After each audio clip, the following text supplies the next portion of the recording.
name is Uwe Schnepf. I'm head of a little team working at q.beyond, q.beyond, which is a German company located all over Germany, about 900 employees. We are a classical IT service provider and system integrator. And about 2-3 years ago, we started to work in the domain of Industry 4.0, industrial IoT, because we saw a big demand for connecting devices. And as you've heard today, that's a big issue, you know, how to get access to data, edge computing, and so we are focusing on integrating those worlds. IoT, in the past, we have developed even hardware components. We are not a sensor producer, but we are deploying sensors and building edge gateways, for example, for Schüco and Fissmann and other companies. But since the domain of industrial IT is more complex than just connecting devices and handling big amount of data, so we decided, you know, to merge the IoT unit with IT outsourcing, cloud services, and SAP. We have about 300 SAP people working, and our claim is from edge to business. Will help companies, even this often mentioned German Mittelstand, you know, the hidden champions, to help them with digitization and how to bring data from shop floor to the cloud, public or private cloud or on-prem, and maybe even integrated with business processes running on S4HANA. For example, we have just 2 weeks ago, we have launched Chibo. We helped them to migrate from R3, let's say the old version of SAP to S4HANA. The project took about 2 years. It's quite complex. And now Chibo, with our help, is running the SAP processes on S4HANA. You will get the reference later on, the presentation. So just if you mentioned a few companies we're working with, building hardware, integrating, doing outsourcing. For example, Fressnapf, we help them to outsource their complete IT. Sorry. And so that's our vision, that we can bring data from the edge via cloud to applications. We are not developing applications ourselves, but we partner with companies to do so, and to help companies to integrate, especially in the Industry 4.0, in a segment, industry segment, you know, to look for new business models and how they can make use of their processes, existing data or data they would like to, and to set up new business models and services, improve their services, because they're facing big challenges, not just building hardware and machines, but also improve their services and see what can be done, data-driven business models, etc. So we are helping, and our approach to that is edge computing. Edge computing is a very important aspect because not all data will be transferred to cloud for different reasons. There is connectivity, we have the OT, IT integration, the operational technology where all this is happening, and this network is protected against external, let's say, usage. So we have to integrate IT technology with OT. So that's one reason why data is not directly forwarded to cloud services. On the other hand, it's the latency. There is a huge amount of data sampled at kilohertz, and this is not straightforward forwarded to any cloud installation to analyze the data. There has to be some pre-filtering and pre-analysis to do so. And of course, let's say the GDPR aspect, who is using my data. So companies do not want to have their data, their production knowledge floating into the cloud. So more or less that other companies can make use of that. So we think edge computing plays a great, important role. And so we will build such solutions on the basis of integration edge with cloud at a pragmatic level, not shuffling around data one by one, but looking at and building vertical solutions, and not just a platform, but helping people to build end-to-end solutions for smart services or new business model for the industry. And this starts, as we have also heard today, quite often to get access to the data at shop floor level. We're talking about predictive maintenance and everything, but usually companies would like to get connected machines first, and then see what can be done with the data. And as I said, edge computing will help to process and filter data before it's actually forwarded to some cloud components, to inform people, stakeholders, or people who are doing service, as we've seen before. They need, of course, cloud, because cloud provides access to remote locations, also with TeamViewer technology, but also with dashboards, which can be seen by different people, sharing rights, sharing access. And of course, we need the cloud and to share the knowledge and see also from there on how this data can be used for existing business processes, for example, running on an SAP system. So, but nevertheless, vertical IoT solutions are very use case specific. At the moment, at least, there are no blueprint solutions. Each machine is quite individual, so there has to be a lot of customization with the algorithms. We heard a lot about AI learning, but what is the physical model behind this AI learning? And so we need the flexibility. Having a platform to do all this, we still need the flexibility to bring in use case specific algorithms and methods, and to build these vertical solutions. And so the key components are a scalable platform. It doesn't make sense to work with let's say a Raspberry Pi to connect the machine. You can do it in the lab, but if you want to do software updates, security, you need a managed edge device and a platform behind it which helps you to scale also in the cloud. Multi-protocol adapters, there are so many different field buses, protocols used to connect machines, that if you want to connect to the machine, you have to use a software which allows to combine different PLCs. We heard about OPC-UA, Profinet, Profibus. In the building automation area, it's BACnet. And so if you want to connect all these data, you need in your solution a multi-protocol adapter to do that. And you need a modular software stack, taking out components which you would like to use. So if you want to do augmented reality later on, it's good to have something which also already have interfaces to the IoT platform, not just building it again, but having interfaces which can be turned on and make use of it. In this case, we think of container technology, to bring in additional software modules on the device and the managed device itself. What about software updates, security patches, and rolling out new software versions? You're not doing it for one machine, maybe you're doing it for 50 machines or 1,000 machines. Our customer, Schütte, for example, they're planning to roll out the service to 2,000 machines, and there's a lot of brownfield in the world. And what about those machines? They do not have to be upgraded. We have to see how we can connect those machines using the existing interfaces to include them in an overall service. And so the edge device is important. And of course, you have to make sure that at the end this is running 24 hours a day, 7 days a week, and so you need a scalable platform at the end of the day to have a seamless integration. We can start with 1 or 2 or 3 boxes, but once it has been implemented, it has been realized, there should be no break in the system. You can roll out and continue to deploy the solution to further machines. The edge computing. As I said, we have developed an edge computing platform which is called Edgeizer to connect devices which are associated with a customer, a project-specific cluster operated in our data center, but also could be operated on-prem with the customer or one of the hyperscaler networks.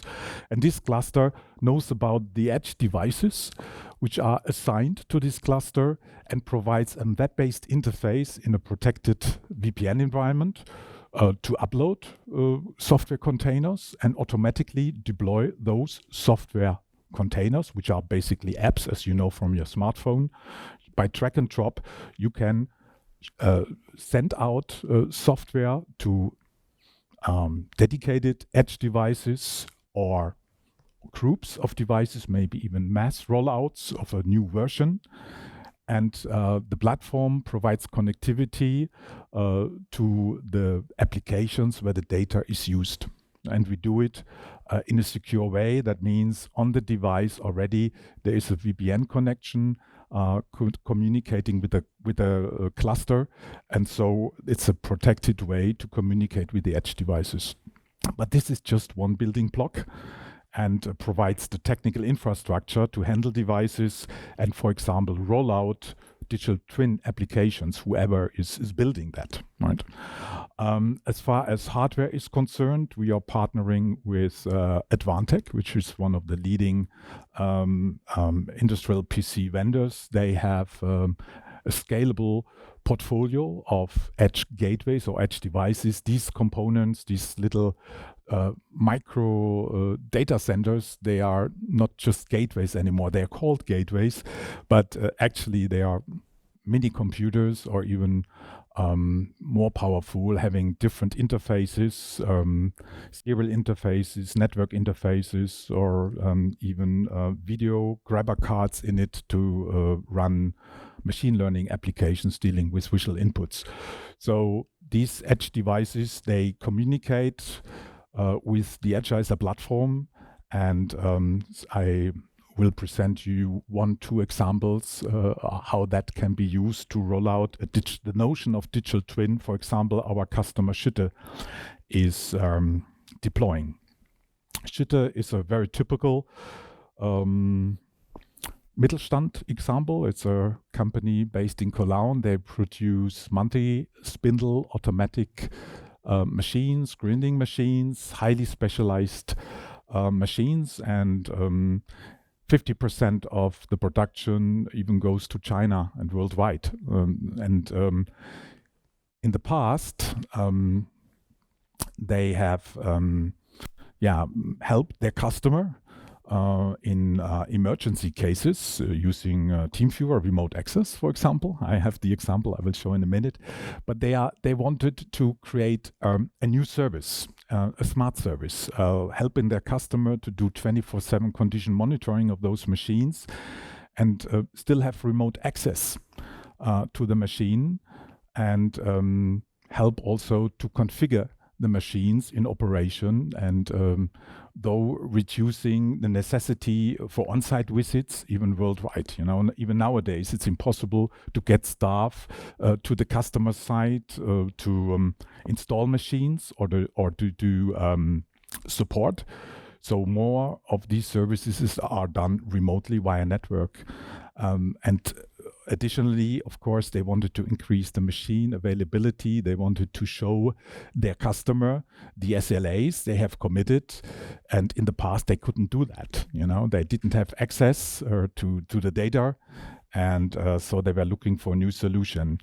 They had developed their software called 6Live. That's software which runs on a PC, and the task was to migrate this software to, let's say, an edge device and see how it runs on such a device, and having a platform to take care of the edge gateways worldwide and of the software running on the edge device. And furthermore, it was necessary to provide protected access to the customer network and reach components behind the edge gateway. So that was the situation before we started the cooperation. So this is more or less the control unit of such a spindle machine. There was the customer network on site, and usually it's protected. They didn't have access to the network all the time, only in emergency cases. The network management of the customer side opened a network to allow TeamViewer access. And via TeamViewer, they could reach the panel control unit of the machine and could see what goes wrong at the moment and could interact. right, remotely. And so that was the classical way to help their customer. They couldn't reach the components behind the PCU. It's still the same network, but they couldn't update software, for example, using this way. And so they were looking for a solution to fulfill all these tasks. So provide remote access, doing software updates, and run their application. And this is possible with a technology as an edge gateway, where you have one single device to connect to the customer network and even get support for this device. They do not have to care about software updates, security patches. That's all part of the managed service. What they wanted to achieve is a transparent display of the machine efficiency, how available, what is the SLA of the machine, and why is it idle, for example? Are there some parts missing, or is there some defect in the machine? What is the machine status, and reasons for downtime? So that is very important, and with their own software they have developed, it's possible to gather all this data and visualize it locally. So what they did, they used basically 3 software technologies. So they used OPC UA to get access to the control unit. They use a database, an influx database, to collect the data and store that up to a year, I think, and a Grafana visualization to visualize the current status and the historical data. Grafana is a great tool. It has one big advantage. It's free on the device, but it costs an arm and a leg in the cloud.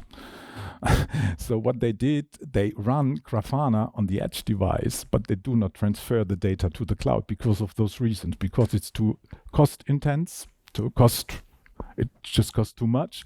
And on the other hand, the customer wouldn't be very happy to see his production data floating to some public cloud.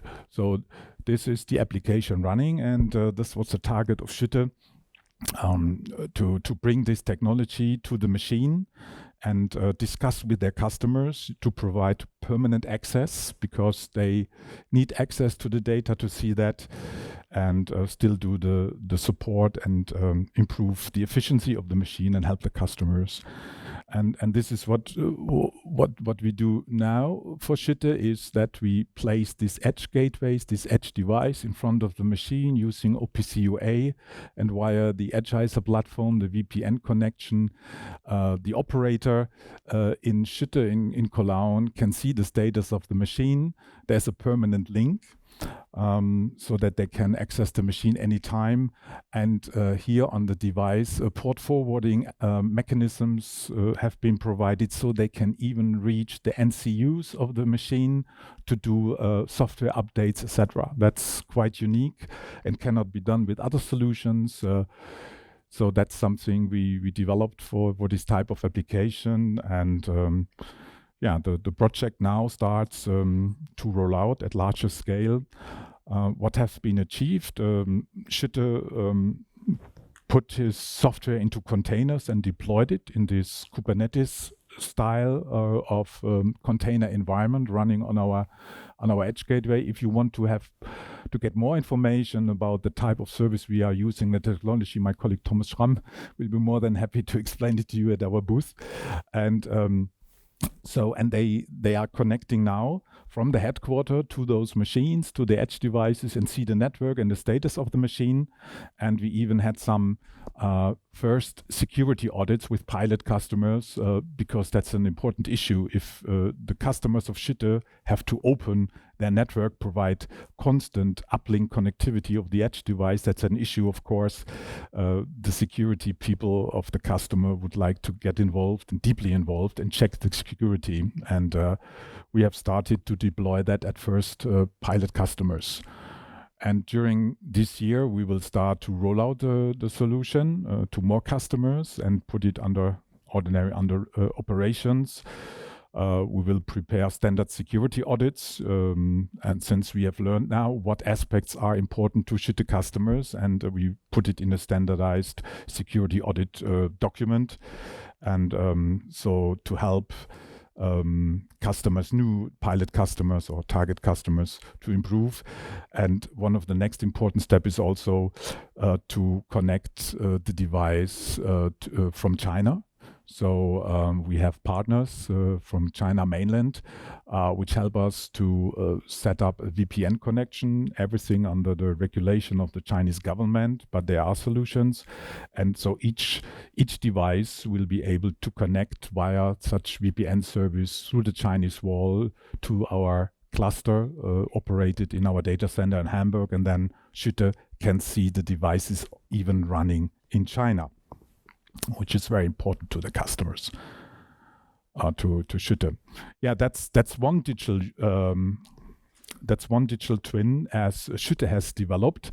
Though Schütte is a small company, they have decided to develop their own software solution. What you've seen, the OPC connector, the data pusher, as they call it, the influx database and everything, they have implemented themselves.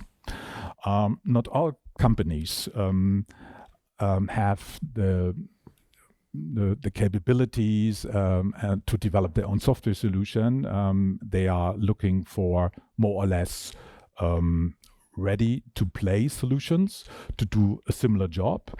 And as we said, we have aggregated solutions, for example, with TeamViewer IoT, to do exactly this, to provide a dashboard, to provide mechanisms to collect data, even on OPC UA. There are standard components available, and some of them we have used for a pilot we have done with ThyssenKrupp Steel, and this is what I would like to show to you as a second use case.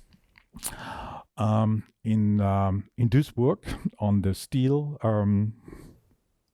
plant of ThyssenKrupp, there is a heavy load crane which takes care of shuffling around coal and metal ore from the harbor to the plant where actually steel is produced. And this crane is very heavy and based on sliding bearings. There are no rotating parts. That's just pressure.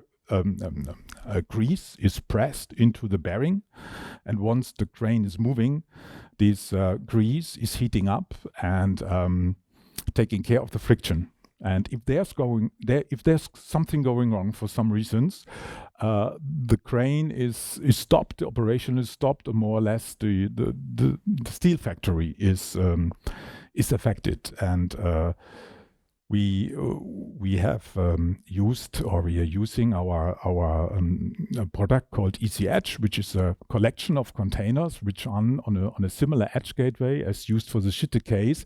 And this product called EC Edge is able to connect to any shop floor protocol, collect the data, store it on an influx database, for example, and forward it to cloud services, in this case especially TeamViewer IoT. The reason why actually ThyssenKrupp wanted to do this is they wanted to have a constant 24/7 machine monitoring of this crane. There is no Wi-Fi on the plant. There is no infrastructure to get access to the data. So we used our edge gateway with mobile interface and sensor components to be attached to the bearings. There are 4 bearings we are monitoring in parallel, and even use a predictive maintenance model to gather data. I wouldn't say we do training of the crane behavior, because we cannot move the crane back and forth, to connect enough sampling data. So we were thinking about a model, how can we model a normal behavior of the crane and match it in daytime, in daily operations to detect anomaly. And hence increase the crane availability. That means when the crane is moving, we see the heating up in the bearing and make a decision. Is that okay, or is this crane going to have a problem in the near future? And to do that, we implemented our edge gateway with software components and an IO link system to do retrofit, attach those IO link system to the bearings, and use TeamViewer remote access and edge management. Oops, sorry, too fast. To connect to the device. So this is let's say a systematic sketch We have the edge device, which runs Linux and container with the TeamViewer IoT agent. The TeamViewer IoT agent is an MQTT-based mechanism to push forward data to the TeamViewer cloud. And we've built a connector to transfer IO-Link data to this MQTT agent. And so the data is forwarded to the IoT, to the TeamViewer cloud, and can be used later on for ticket creation or even support, as we've seen before, TeamViewer Pilot or TeamViewer Frontline, to give service people information at hand, working near the machine, to see in what status this machine is. That's all feasible. At the moment, we are concentrating on measuring the real data, building up a mathematical model. And since we are sampling data in high frequency, we are not transferring directly to the cloud. We are building this digital twin to collect the data over daytime. Every day, data is collected and is stored locally, and people can access via TeamViewer remotely to the edge gateway and see the status of this crane. But what is more important, we have analyzed, what mathematical model can be used to determine the status in which the crane is, right? And so first we do a lot of training with daily measurements while that crane is in motion or not, and see when it's starting to move, how it heats up, and when it stops, how it cools down the bearing. And of course, one could use neural networks to do that, but we have seen that classical approximation using Taylor rows, or here some exponential functions, it's much faster and easier to implement. And so we are building up constantly a mathematical model and match the situation against a cluster we have built on the basis of this data to see whether the motion of the crane is in a standard situation or is some critical development because something is going on in the bearing. And this is done locally. This is not transferred to the cloud. It doesn't make sense, to transfer all this data, especially since we have no connectivity on site. We only have mobile connectivity, and as you know, this costs a lot of money. So we are reducing the connectivity cost, by keeping the data locally and run the containers and the software to do all this, and only transfer the relevant information. If everything is going fine, we send to the cloud signal, everything is going fine. And in case something is going wrong, we ask people to do the inspection and remote access the device remotely using TeamViewer technology. Yeah, that's what we have achieved. We are now sampling the sensor data over the complete year. Every year, the data is aggregated, and we have to see, especially looking at external conditions, temperature, etc., from the outside, how this interacts with our mathematical model, and fine-tune it constantly, and use the DP-scan technology for anomaly detection, and in the future integrate that with, for example, augmented reality solution by TeamViewer to help people doing the operation on site. Yeah, short summary from our side. Vertical solutions are difficult to implement. There's no out of the box solution. You need some engineering. You need people to integrate to do the stuff, right? They are customer specific, quite unique, and you need a flexible, though scalable tool set. As I said, edge computing we consider as an important building block, because not all data can be transferred to the cloud, and not all data must or can be transferred to the cloud. So you need an approach how to deal with that. And container technology gives you the freedom to deploy latest technology. If you have devices in the field and you want to bring in new features, new capabilities, you can use container technology to roll out latest developments, even machine learning tools to the device. And finally, choose an open system to combine best of breed solutions into your individual notion of a digital twin. That means don't look for a solution which can do everything for you, because that will be a closed shop, will be very expensive. Look for a system which allows to interface to different services and different solutions. And I think then on a pragmatic level, a digital twin is a feasible reality for your company or for your customers. And that's all. And thank you very much for your attention. And if you have further questions now or later on at our booth, thank you very much.